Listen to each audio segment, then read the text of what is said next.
Et bonjour tout le monde, je suis très heureux de vous retrouver sur ma chaîne Steph Oliver. Alors nous allons parler d'un thème au niveau du Canada. C'est un thème qui va être un petit peu différent de ce que j'ai fait sur le Canada jusqu'à présent. Euh, je vais vous parler tout simplement de tout ce qui se passe actuellement au niveau de la société canadienne sur le plan économique, sur le plan au niveau du marché de l'emploi, comment il est devenu depuis ces quelques années en arrière. Je vais parler aussi, politiquement parlant, ce qui va un petit peu changer dans les prochains mois, car il y a des futures élections qui vont arriver. Donc le thème de la vidéo, c'est est-ce encore possible au Canada? Tout simplement. C'est encore possible au Canada? Une vie possible au Canada, voilà. Point d'interrogation. Alors, le premier thème, ça va être tout simplement au niveau sur l'ensemble du territoire canadien. Je vais vous parler comment fonctionne à l'heure actuelle pour le marché de l'emploi pour les gens qui sont à l'extérieur du Canada. Donc, le premier thème, c'est ça. Donc, il faut se dire que je parle pour les francophones, éventuellement, ou autres hein, d'ailleurs, mais surtout les francophones qui veulent aller au Canada. Il faut savoir qu'avant de pouvoir s'installer au Canada, bon, il y a la procédure d'immigration, tout ça, bon, ça, on ne va pas se répéter, mais il y a ce qu'on appelle aussi des associations francophones qui travaillent en collaboration avec le ministère de l'Immigration, IRCC. Il faut se dire que ces associations francophones sont dispatchées partout sur le territoire canadien. Donc, je vais en citer quelques-unes dans diverses provinces canadiennes. Donc, voilà. Donc, on va commencer par la Colombie-Britannique, dans l'Ouest canadien. Il y a donc plusieurs communautés francophones dans cette province et divers organismes francophones qui sont là pour aider les immigrants à distance jusqu'à leur assaut final, à leur arrivée au Canada. Il y a ce qu'on appelle Connection francophone, qui est basé à Vancouver, qui est l'un des principaux de la province de la Colombie-Britannique.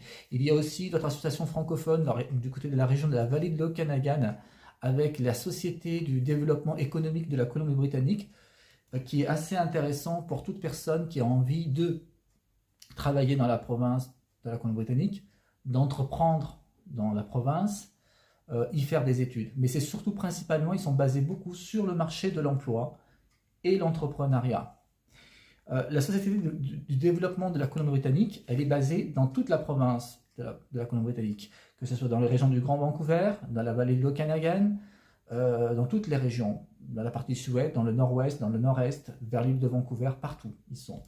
Mais ils sont à l'heure actuelle beaucoup plus en activité, j'ai appris ça dernièrement, au niveau de l'immigration, ils sont beaucoup basés dans la région de la vallée de l'Okanagan, dans la région nord-est et nord-ouest, où il y a la ville de Prince George, où il y a la ville de Fort Nelson, du côté de la ville de Prince Rupert. Ils sont beaucoup basés vers là-bas pour pouvoir aider les futurs immigrants à pouvoir aller s'installer dans cette province. Donc le coût de la vie, bon ça je vous l'ai dit, ça fait plusieurs fois que je vous l'ai dit, est très élevé en Colombie-Britannique. C'est pas ça, donc ils vont sûrement arrêter les étrangers d'aller là-bas. Alors, les secteurs d'activité dans cette province, c'est quoi? Il y a un peu de tout. Le tourisme surtout, parce que la province de la Colombie-Britannique est quand même la deuxième province la plus visitée au Canada après l'Ontario. Donc le tourisme, l'hôtellerie, la restauration, les emplois liés à tout ce qui est au niveau des guides touristiques, tout ça, ils en recherchent beaucoup là-bas.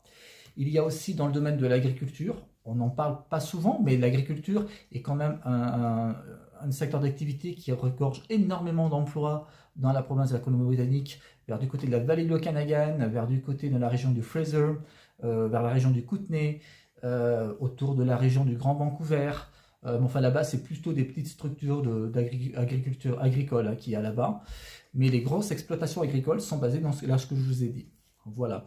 Ensuite, il y a aussi la télé, tout ce qui est dans la télécommunication, le multimédia, le service de sécurité par l'intelligence artificielle. En ce moment, ils sont en train de mettre pas mal de choses au point.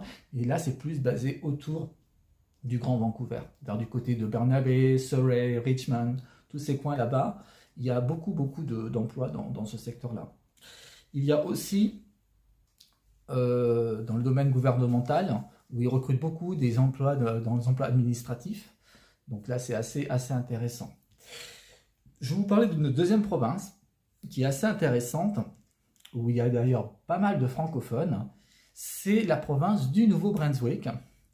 Alors, le Nouveau-Brunswick, il faut savoir que c'est la province la plus bilingue du Canada, surtout dans sa partie nord de la région, enfin de la partie nord de la province du Nouveau-Brunswick. Il y a beaucoup de gens qui parlent le français.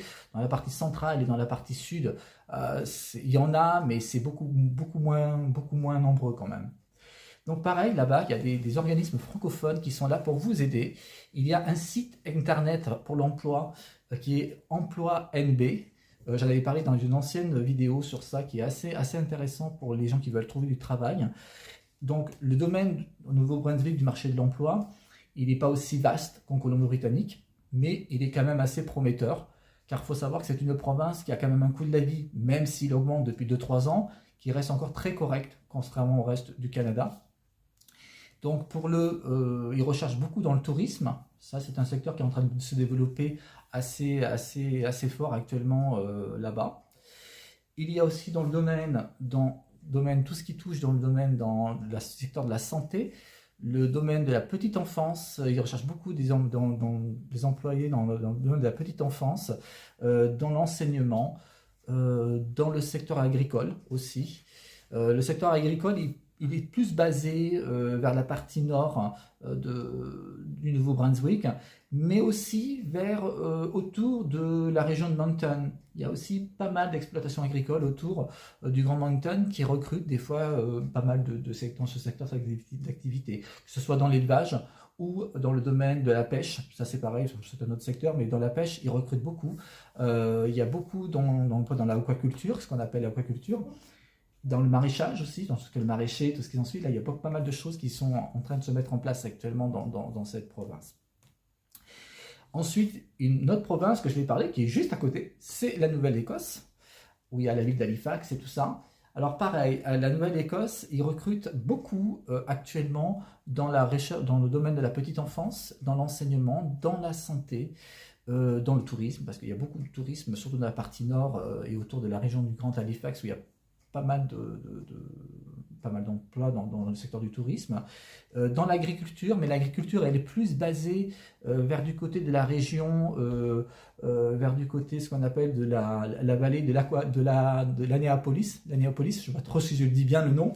Dans cette partie-là, il y a beaucoup de zones de vergers, d'exploitation agricole au niveau des vergers, du maraîchage, l'exploitation bovin, de l'élevage. Voilà, c'est vraiment pas mal. Et aussi dans la partie nord de la Nouvelle-Écosse, vers du côté de Cheticam, vers Cap-Breton, tous ces coins là-bas, il y a aussi des exploitations agricoles qui recrutent aussi activement. Ils recherchent aussi dans l'intelligence artificielle, dans le domaine de tout ce qui touche au niveau de la télésurveillance. Ils recrutent activement actuellement dans tout ce qui est la télécommunication, l'informatique. Ils recrutent aussi vers la Nouvelle-Écosse dans ce secteur-là. Et je vais vous faire une dernière province qui est Terre-Neuve et Labrador. J'en ai pas parlé beaucoup dans mes anciennes vidéos sur le Canada, mais Terre-Neuve et Labrador, c'est une province qui a une économie qui n'est pas extrêmement forte, mais qui reste modérée, mais qui est quand même dans un dynamisme qui est très prometteur pour les prochaines années. Donc Terre-Neuve et Labrador, c'est plutôt une économie basée sur la pêche, le port, parce que le port de St. John's est quand même un port très important. Je pense avec celui d'Halifax, je pense que c'est l'un des plus grands ports qui est assez reconnu dans la partie du Grand Est du Canada. Après, il y a d'autres coins qui sont très intéressants pour l'agriculture, le secteur de la petite enfance aussi, ils recrutent. Dans le domaine du gouvernement, ils recrutent pas mal de personnes bilingues. Donc c'est assez intéressant ce qui se passe aussi à Terre-Neuve. Mais l'emploi est beaucoup basé sur l'île de Terre-Neuve, pas trop dans le Labrador. Le Labrador est, on peut dire actuellement, encore sous-développé par l'économie, mais c'est beaucoup basé à l'île de Terre-Neuve, là où il y a la ville de St. John's, tout simplement. Voilà. Donc, deuxième thème de la continuité, on va parler concernant l'effet politique qui va changer dans les prochaines années, là, dans peu de temps, là, dans les prochains mois. Mais quel effet ça va faire concernant au niveau de l'immigration? Voilà, c'est un petit peu notre sujet. Alors, vous avez vu dernièrement que Trudeau a démissionné. Il a été remplacé par Mark Carney, qui est son successeur, mais provisoire, pour 2-3 mois, grand maximum. Hein. Peut-être, je pense que d'ici juin, il y aura des élections fédérales qui vont avoir lieu. Donc Mark Carney, c'est un ancien, il s'occupait de la Banque du Canada et la Banque d'Angleterre, ça remonte à quelques années de ça. Donc apparemment, il a l'air de bien connaître de ce qu'est l'économie mondiale et de comment se forme, comment est la société à l'heure actuelle dans le monde. Donc c'est assez intéressant pour ce qui se passe actuellement pour le Canada vis-à-vis avec les États-Unis, avec les fameuses taxes douanières. On va voir ce que va faire Mark Carney d'ici quelques semaines. On va voir la riposte. Car il faut savoir que l'économie du Canada, à l'heure actuelle, elle est très perturbée par tout ce qui est en train de se passer. Et malheureusement, il pourrait avoir une récession dans les prochains mois au Canada. Elle ne sera peut-être pas très forte, mais il risquerait d'avoir une récession, malheureusement, au Canada, à cause de tout ce qui s'est passé avec les taxes douanières et tout ce remue-ménage qui n'arrête pas depuis quelques semaines avec Trump et le Canada. Voilà. Donc, qu'est-ce que ça va faire? Quel effet sur l'immigration? L'immigration, on le sait tous, elle va être bien sûr revue à la baisse, mais elle ne sera pas terminée, bien au contraire. Donc, ils vont favoriser certains types de personnes et certains types d'immigrés. Voilà ce que va faire Mark Carney. Je pense que Mark Miller va peut-être sûrement rester. Je pense, pour l'instant, ils n'ont pas changé de cap à vouloir changer les ministres. Donc, je pense que Mark Miller va rester toujours ministre de l'immigration. Certains programmes d'immigration vont peut-être être revus et corrigés, comme on dit. On a vu dernièrement, il y a eu des programmes d'immigration francophone qui ont été revus. Bon, ils n'ont pas été annulés, mais ils ont été un petit peu revus sur leur contenu. Donc, je pense que là, il va y avoir quand même une diminution.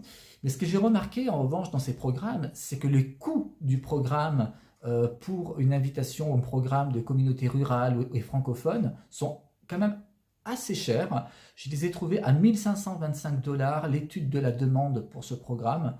Je trouve que c'est un petit peu excessif, mais peut-être que c'est compréhensible. Voilà. Et moi, ce que j'ai peur, c'est que ce montant-là de 1 525 $ se propage sur l'ensemble de tous les programmes d'immigration au Canada dans les prochains mois, voire les prochaines années. Car à l'heure actuelle, pour immigrer au Canada, il faut 990 $ pour l'étude d'une demande et 580 $ pour l'émission d'un visa.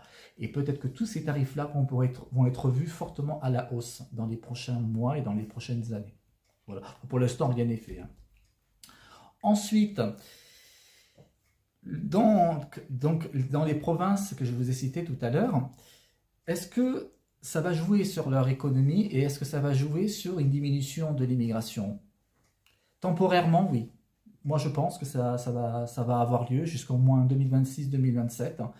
Il y aura une immigration qui va être en net recul au Canada, que ce soit en Colombie-Britannique ou en Ontario ou au Québec. D'ailleurs, au Québec, là, j'ai appris récemment qu'ils continuent encore à faire une politique assez drastique au niveau de l'immigration. C'est quand même assez chaud. Donc, le troisième thème et dernier thème, concernant le style de vie au Canada, a-t-il évolué et est-il dans la bonne direction pour les prochaines années? Donc le style de vie veut dire la qualité de vie.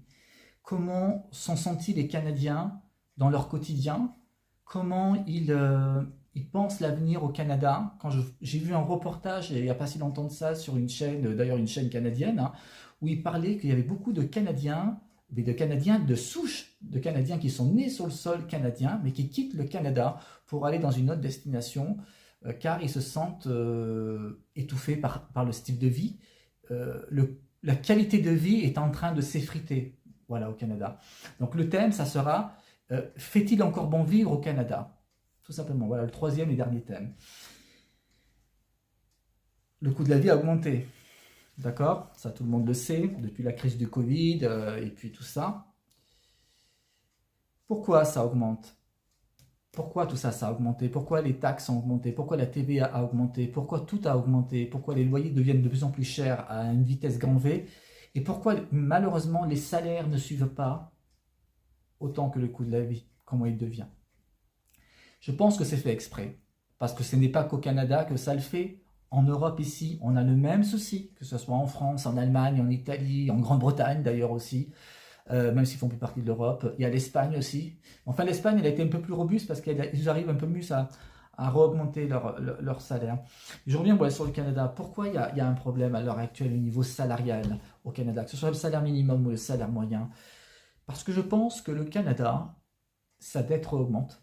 Il faut le savoir. Là, j'ai appris dernièrement qu'il est à plus de 113, voire 117% du PIB. J'étais assez surpris d'ailleurs de ce chiffre-là. Je croyais qu'il était à 95, moi 100%. Non, il est à 115% du PIB. Il faut revenir à un niveau de 1995 pour avoir un niveau de dette du Canada aussi haut que ça. C'est pour ça que je vous dis que les élections qui vont arriver prochainement vont avoir un très grand chamboulement qui va arriver. On verra comment ça va se passer. Mais il y aura un gros chamboulement. Donc la qualité de vie, pourquoi elle s'effrite au Canada? Parce que tout devient cher pour les Canadiens et pour les étrangers. Parce que les étrangers, c'est pareil, ils donnent aussi leur part au pays, au Canada. Eux-mêmes le disent qu'ils ne s'en sortent plus. Ils sont obligés de faire 2, voire 3 emplois, voire peut-être des fois 4 emplois. C'est impressionnant, on se demande quand est-ce qu'ils peuvent dormir, les pauvres. C'est assez rude la vie au Canada à l'heure actuelle. Mais la qualité de vie, elle n'est pas si effritée que ça. Je pense que le style de vie s'est beaucoup dégradé dans les grandes villes canadiennes, mais pas trop dans le domaine rural ou dans le domaine dans des petites villes. Vous voyez par exemple, vous allez dans la province de l'Alberta ou dans certains coins de la Colombie-Britannique, à part hors Vancouver, et vous allez dans la région de la vallée de l'Okanagan, dans la région du Kootenay, vous avez un style de vie qui est remarquable, qui est paisible, où les gens peuvent s'en sortir. Voilà, vous voyez que tout n'est pas noir au Canada, et heureusement. Au Nouveau-Brunswick, c'est pareil, je parlais du Nouveau-Brunswick tout à l'heure, il faut se dire que dans une partie du Nouveau-Brunswick, dans le nord, le style de vie est beaucoup plus tranquille, beaucoup plus paisible, avec un niveau de coût de loyer beaucoup moins cher que dans Fredericton ou du côté de Saint John ou Moncton. D'accord? Même s'ils n'ont pas trop à plaindre, contrairement au reste du Canada. Mais voilà. Donc je pense que non, la qualité de vie au Canada est effritée, pas complètement, mais elle est effritée, mais principalement dans les grandes villes canadiennes et dans certains coins du Canada. Voilà, malheureusement. Alors, qu'est-ce qu'il faut faire pour améliorer tout cela? Moi, je donne un petit peu mon point de vue. L'immigration, à un moment donné, je disais à chaque fois, ouais, c'est le problème de l'immigration, c'est eux qui font grimper les loyers, tout ce qui s'ensuit. Il y a du oui et il y a du non. Il y a plus de non que de oui. D'accord? La faute principale vient des politiques et de ceux qui gèrent le Canada depuis ces 25 dernières années. Le Canada aurait dû, tout en faisant venir des étrangers aux 4 coins du globe sur le sol canadien, ils auraient dû faire des constructions de 200 à 300 000 constructions par an sur l'ensemble du territoire canadien, comme ça tous les ans, voire même 500 000. Voilà. Et peut-être que là, ils auraient pu essayer de ralentir cette cadence et ralentir cette crise de logement qui s'est installée au fil des années.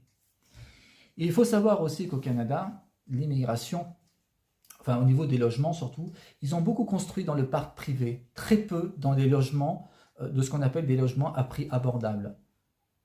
Et ça, on l'a vu dans les principales villes canadiennes, mais aussi même dans des villes moyennes.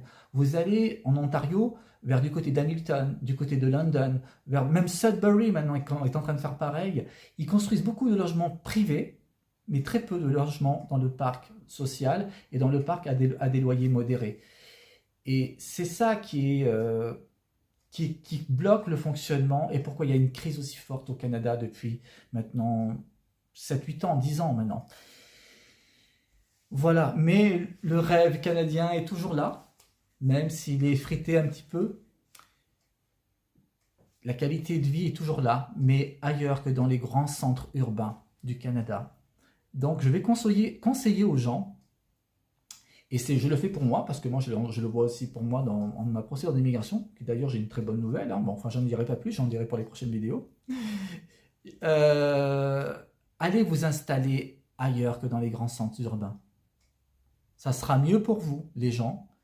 Et en plus, vous verrez les paysages du Canada avec les grands espaces, les forêts, les lacs, l'océan aussi, parce que tout dépend sur les côtés côtières.